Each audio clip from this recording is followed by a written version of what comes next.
Hi guys, this is Paul Nisi from FrontDoorsGamer.com. This is the second day of PAX, and I am checking out Europa Universalis IV, and we have an expansion. Tell us a little bit about yourself, and then a little bit about the expansion. Yeah, so my name is Jimmy, and I'm a programmer on this DLC that's called Wealth of Nations. It's the second expansion for Year 4, and it's gonna focusing a lot on trade to give you the possibility to really build this huge trading network all over the world. So if you're playing as a trading empire, it's really gonna affect your gameplay. Yeah, a lot of the games that you can see the full review of Front Doors Gamer. We have a review for Europa Universalis. This is going to change the game a lot, especially for people that are trade oriented. But also, there's a lot of UI changes that I also think will make it a little bit more accessible to some of the more regular gamers that haven't tried this out before. This is a very complicated game. This adds yet more layers to it, yet also makes it a little easier to get into. So some of the things on the trade that you were saying before, now you can have pirate ships, and while it may not help you in that trade node, you can cripple another company. So even though you're a smaller country, you may be able to cripple economically a larger one. Yeah, exactly. I mean, you can, if you're a smaller country, as you said, and you really can't compete with other great trading nations in a trade node, but you still want to cripple them, you can assign a couple of your trade ships to sail into that trade node under a pirate flag, and that will maybe be really efficient and will hurting your enemy really much. Yeah, I mean, they're going to know it's you, they're going to be a little peeved, but it's maybe not be as bad. And then that also opens up a new diplomatic action where you can go to war over trade. Yeah. So you can make a cause belli, as you can fabricate a claim. You can also go in and on a country, on a land, you can now do a claim on the trade, that you're hurting your trade, and go to war over that with the specific aim of grabbing trading power. Yeah, exactly. If two countries are competing, if two players are really good in competing and trade in the same trade node, they can actually fabricate some kind of trade dispute between each other and go to war over that. And if one player wins that war, the other player will actually have to send trade power to the winning nation. Yep, and another thing we have here is trading companies, just like we had some colonialization companies was introduced before. Now we have trading companies, very obviously very realistic, going along with the history theme here. As you can see here, India is a trading area. As long as you have countries within that trading zone, you can dedicate them to trade. You'll lose a little bit of manpower, a little bit of this and that, but it will gain you trading power and a little bit of sea power as well, naval power. And you can eventually take over that trading region. So you can turn your colonies and dedicate them to trade. Yeah, certain provinces that you control in this area you can dedicate for just focusing on trade instead of constructing manpower. So this is really the main feature if you want to build your huge trading network, because if you control many provinces in the same region, you will get another merchant, and merchants will really make the trade flow towards your home node. So yeah, there's a lot of this really is aimed more for trading. It gives you a few more diplomatic actions, like I said, being able to go to war for trading reasons. But I also want to touch on some of those UI differences that I mentioned earlier. One of the things is the production. You can actually, they made it a lot easier for you able to go in and see your land units, the naval units, and a lot of other options that you used to have to jump around in some of the other menus. They made it right here. One of the views they actually added in the trading view, where now you can see the countries and you can see some of the economic modifiers here. So this one, province modifiers that affects trade in some way, either permanently or temporary. They will be shown here, and let's make it a lot easier for the player to actually see what provinces should I take if I care about trade that much.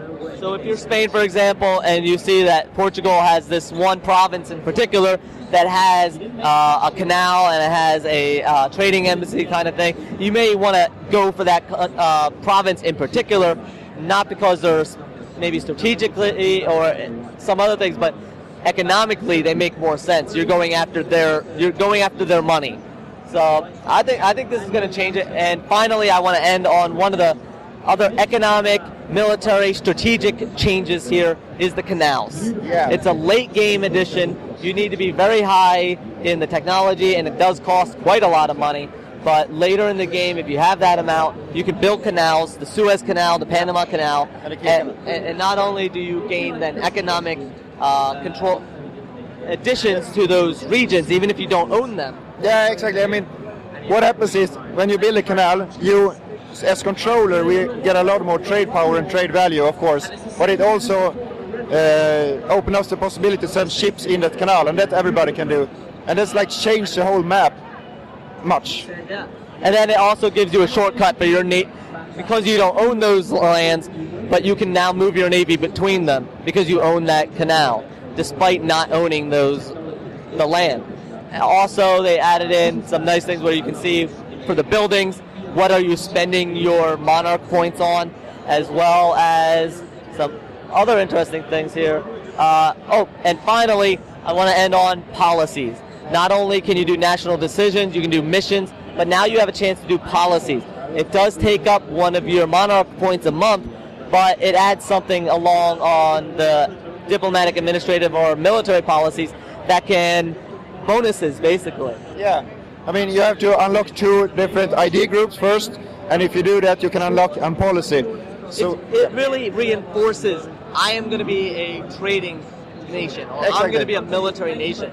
Not only am I going to put the ideas behind them, I'm going to put the policies behind them as well. Exactly, because if you're a trading nation, you will already unlock 2 trading-focused idea groups, and now you get another benefits from it. So, it really adds up to your trading game, or any other gameplay that you want to play. Yep. And of course, this is a game changer here. It's going to make more of a focus on maybe nations you would have ignored. Power projection, and this is trying to compare you against nations within your same kind of range and saying, hey, maybe you should face them, and really comparing you. So England and France would be rivals, and they're comparing each other. And France gets stronger and more military. They're going to feel better about themselves. They're going to get some bonuses as a nation. And England's going to be like, I'm really jealous of France, how well they're doing. Their people are not going to get those bonuses. They may actually be like, you know what, we're falling behind. I feel bad. Yeah. So it's going to push England to compete against France more directly. So, and it does pick nations that are, you can't choose anybody. So you can't just choose like a tiny little one nation. No, exactly. I mean, the whole system is you compared to your rivals that you pick, but you can't pick any nation in the world. That's the important thing. I mean, it's only comparing to your rivals that you have picked, but you can't pick any nation. That's the important part. So I know this is a lot to go over, but Europa Universalis IV, it's, as the Europa series is, it's very large, it's very complex, but it's very realistic, and there are a lot of changes, and I really like that this is not just we're adding these features, but you're going back and changing some of the UI and making it a little bit more approachable as well. Okay. So while you're expanding it, you're still trying to make it approachable, and I appreciate that you're still going back in. So I'm looking forward to more DLCs, and check out the mods. There are some great mods out there. Of course. We love the mods. Yeah, the mod community is great on this game. It's fantastic. Even once you're done with the game, it's quote-unquote done, because you can just keep playing. You can always get something new. And what was the one, Game of Thrones? Yeah, we have a Game of Thrones mod for Crusader Kings 2. It's pure gold. I mean, it's really awesome. And we always care about making the game better for modders and that kind of stuff. We always want modders to feel comfortable with our game and do whatever we want with it. We care about them. All right, so you got your Game of Thrones game finally. So if you ever want to play Game of Thrones strategy, go for this. That's awesome. Yeah. I like that. And we'll be seeing more of Europa Universalis, and you'll see more of PAX. Thank you very much for joining me. Thank you. Thank you. This is Paradox Interactive. I'm Paul Nisi from Front Doors Gamer, signing off.